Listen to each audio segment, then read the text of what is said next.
दिनांक 15 ऑगस्ट 2025 स्वातंत्र्य दिन पूर्ण भारतभर साजरा करण्यात आला असून ग्रामपंचायत ओझर तालुका पाचोरा येथेही मोठ्या उत्साहात 79वा स्वातंत्र्य दिवस नुकताच ओझर ग्रामपंचायत येथे साजरा करण्यात आला। तसेच ध्वजारोहण सौ पूजा बबनराव पाटील सरपंच व त्यांचे पती बबनराव प्रकाश पाटील यांच्या हस्ते ध्वजारोहण करण्यात आले। याप्रसंगी उपसरपंच किरण सोनवणे, गुलाबराव पाटील, सदस्य गोपाल सोनवणे, सदस्य सौ रत्नाबाई शरद पाटील, सदस्य सौ सविता सुखदेव पाटील, पोलीस पाटील, ग्रामपंचायत कर्मचारी गौतम साळवी, राहुल पाटील, तंटामुक्ती अध्यक्ष संदीप पाटील, तलाठी ललित पाटील, जिल्हा परिषद शाळेचे मुख्याध्यापक गणेश पाटील, उपशिक्षक जोहरे सर, शाळा व्यवस्थापन समितीचे अध्यक्ष सिद्धार्थ गायकवाड, अंगणवाडी सेविका, मदतनीस, आशा सेविका व गावातील नागरिक,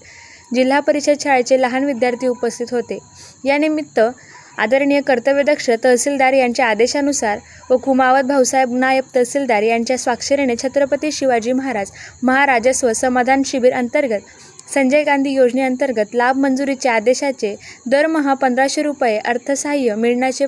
पत्र श्रीमती सुनीता दादाभाऊ पाटील लाभार्थी ओझर यांना सौ पूजा बबनराव पाटील सरपंच व तलाठी ललित पाटील यांच्या हस्ते देण्यात आले। तसेच जिल्हा परिषद शाळेतही मोठ्या उत्साहाने स्वातंत्र्य दिवस साजरा करण्यात आला।